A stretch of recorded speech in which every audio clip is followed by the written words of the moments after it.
नमस्कार दोस्तों, स्वागत है आप सभी का हमारे चैनल भक्ति ज्ञान में। दोस्तों, आज मैं आपको बहुत ही सुंदर कहानी सुना रहा हूँ। सबसे बड़ा भक्त कौन? भगवान विष्णु और नारद जी की बहुत ही सुंदर कहानी है। आप इस कहानी को एक बार जरूर सुनें।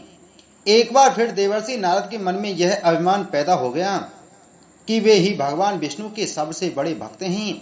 वे सोचने लगे, मैं रात दिन भगवान विष्णु का गुणगान करता हूँ, फिर इस संसार में मुझसे बड़ा भक्त और कौन हो सकता है। किंतु पता नहीं श्री हरि मुझे ऐसा समझते हैं या नहीं। यह विचार कर नारद भगवान विष्णु के पास क्षीर सागर में पहुंचे और उन्हें प्रणाम किया। विष्णु जी बोले, आओ नारद, कहो कैसे आना हुआ। नारद बोले, भगवान मैं आपसे एक बात पूछने आया हूँ।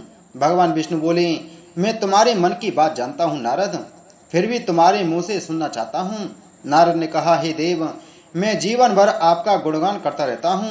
पल पल हर क्षण मुझे बस आपका ही ध्यान रहता है। आप मुझे यह बताइए कि क्या मुझसे भी बड़ा आपका कोई अन्य भक्त है संसार में। भगवान विष्णु समझ तो पहले ही गए थे कि नारद को अपनी भक्ति पर अभिमान पैदा हो गया है, किंतु अपने मन की बात छुपाकर वे बोले, नारद, इस प्रश्न के लिए तो तुम्हें मेरे साथ मृत्यु लोक चलना पड़ेगा। नारद बोले, ठीक है भगवान, मैं मृत्यु लोक चलने के लिए तैयार हूँ। भगवान विष्णु नारद को लेकर मृत्यु लोक चल पड़े।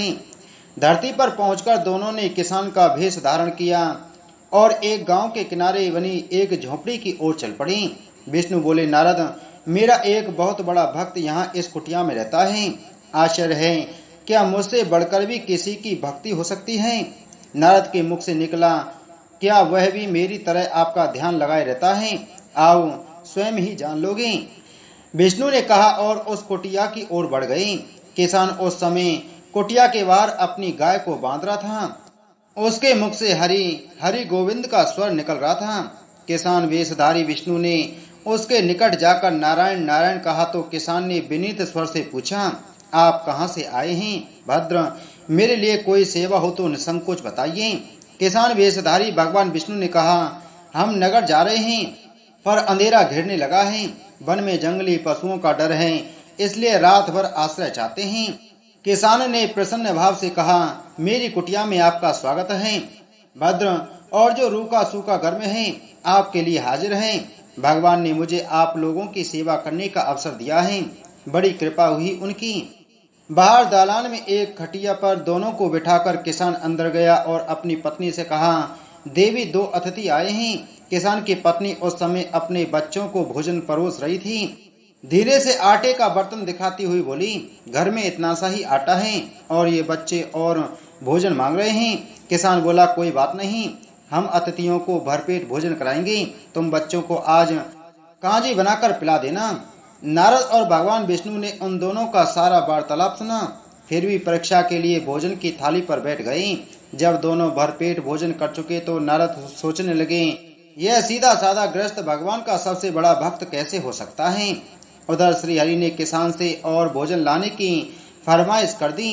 बोले, मेरा पेट अभी नहीं भरा, क्या और भोजन मिलेगा।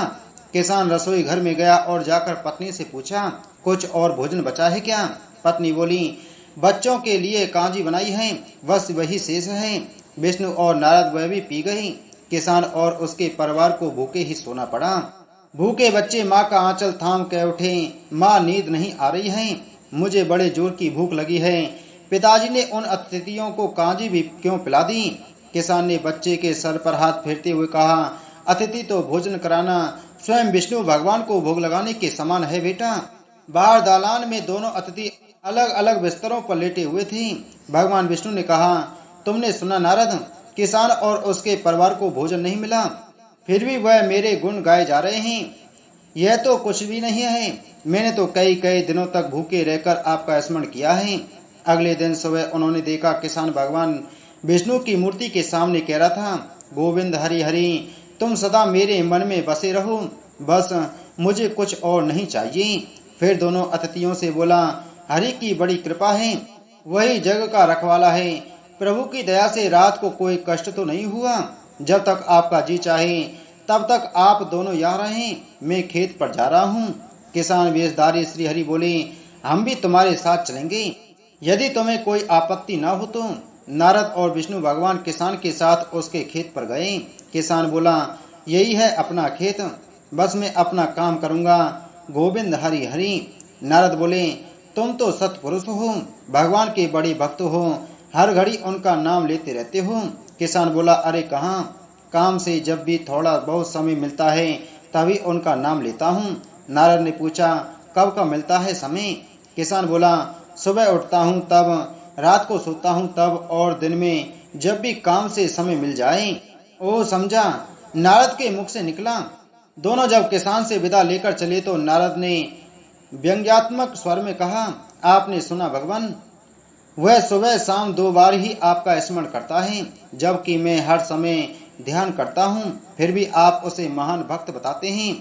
नारद की बात सुनकर श्री हरि चुप रहे, किंतु मन ही मन उन्होंने कहा, कारण भी जान जाओगे नारद। विष्णु ने एक कलश को तेल से लबालब भरकर नारद को दे दिया और बोले, नारद इसे अपने सिर पर रखकर बिना हाथ लगाए सामने वाली पहाड़ी तक ले चलो। ध्यान रहे इस कलश में रखे तेल की एक बूंद भी जमीन पर गिरने न पाए। नारद बोले, यह कार्य सहज तो नहीं है। यह कहकर नारद ने कलश सिर पर रख लिया और पहाड़ी की ओर चल दिए। नारद पहाड़ी तक गए और लौट आए। विष्णु बोले, लौट आए नारद, ठीक है, अब यह बताओ कि इतनी दूर जाने और आने में तुमने कितनी बार मेरा स्मरण किया है?